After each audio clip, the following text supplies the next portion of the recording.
Alright, what's cracking, everybody? Alright, so this anime, all y'all who watch anime probably know this one. This one needs no introduction. Solo Leveling is just that anime, alright?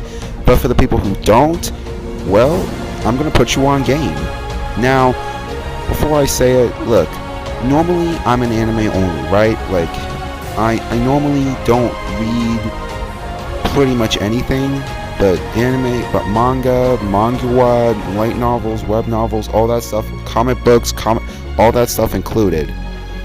But the boy Heavily Controller did some live streams a couple years ago about solo leveling, and that piqued my interest, and I watched him basically read it out to me, and I got put on game. So when this anime was announced, I was one of the lucky few who actually knew what was gonna happen. Heck, without spoiling anything, I know what's gonna happen in the second season, and all I gotta say is, you guys are gonna be so hyped for that one, Bo. But that's enough about me boasting. So yeah, I'm just gonna let you guys know. I'm gonna try to keep it as spoiler-free as possible, but if you want me to talk about this anime in any great detail, I'm gonna have to spoil some things. So if you somehow have been living under a rock the past month or two, or the past like 2 or 3 months, then you won't need to be on game for this one. So this is your one and only spoiler warning. So if you want the short version, animation amazing, the characters great, especially the main character, the plot interesting, there's a lot of tension in the fights, it can go either way sometimes. You can actually feel that the main guy Sun Shin Woo can get either lucky sometimes or get unlucky. It has a lot of great stuff about it. Now, that was the short version of a spoiler-free review, so let's get into it. So basically, about 10 years ago, a bunch of portals happened, and when these portals came out, the monsters did too. Goblins, ghouls, killer ants, like basically Skyrim's monsters just spawned in, and society didn't know what to do with it. But then, just when all hope seemed lost because bullets weren't doing anything and basically everything was being useless, right? Hunters came along. People on Earth who gained powerful abilities to combat the monsters and powerful equipment came in to save all of humanity from them. So now, hunter life had become a part of society. A portal that was once the end of the world was simply a minor inconvenience, like basically the equivalent of saying, oh, there's going to be rain out. So basically, outside of a couple of barricades and, people letting you know to evacuate, then other than that, life just quickly adjusted. Hunters are ranked from S, being the strongest. Well, technically there's a rank higher than that, but you don't need to know that for now anyway. And E being the weakest. And our main character, Sun Jin-woo, just happens to be the weakest hunter out in the game right now. Like literally, he's called the weakest hunter of all mankind. He's basically just a little bit stronger than the average human. Heck, a lot of bodybuilders and like trained martial artists have a decent chance of beating him out. People just that weak. But he still chose to hunt those E-rate gates. You wanna know why? Well, his mother got hit with a disease. It's a fictional one, not a real one, but still a disease. And the doctors didn't know what to do, so they basically just put her on life support. And since Korea is not like Canada, that healthcare is not free, so the boy has to grind it out. And the healthcare is so expensive that life or death situations at these gates is literally the only thing that could help him, help to even keep his mom stable, let alone save her life. And he's trying to get his little sister through school, so he puts on his big boy pants and risks his life every day for those dungeons. Like, he's so weak that any like knife he could afford to like kill monsters breaks on him. Like, he got some Timu 5 and below style wooden toy knives. You know what I mean? Like, they were borderline useless. Fun little detail.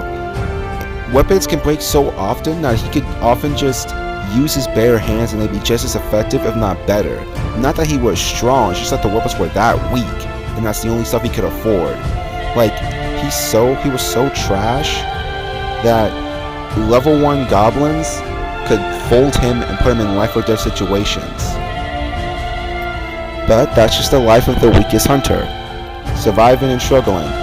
Anyway, after that, he encountered a double dungeon, basically a dungeon within a dungeon, basically a two-parter dungeon, if you will. Him and his party took a vote on it, and they eventually, went in. And all I'm gonna say is, it was a massacre. Like, I'm talking, if it wasn't for Sun Jin Woo's quick thinking and intuitive knowledge, more people would have died than actually did, and that's crazy to think about. But after all that hard work and all that time, he didn't get lucky on this one. He almost died. Like I'm serious. The main guy almost died in like episode 2. It was that bad. So after we went through those trials, boom, a notification. He basically got a menu for him to like power up and level up. Basically, now for context, basically in that world, once you get your rank and your skills, you're stuck there. You can't get any stronger, you can't get any new skills. Well, if you have a special item, you could gain an extra skill or two, but you're stuck at your power level. Imagine if Kid Goku could never get stronger. He could never go Super Saiyan, he could never go Kaioken. Sure, maybe he can learn those things, but his base power level of like 10 would be 10 always. Like, he can never train to increase his power level. That's basically where all hunters are limited. But this game menu gave him a chance to increase his power level.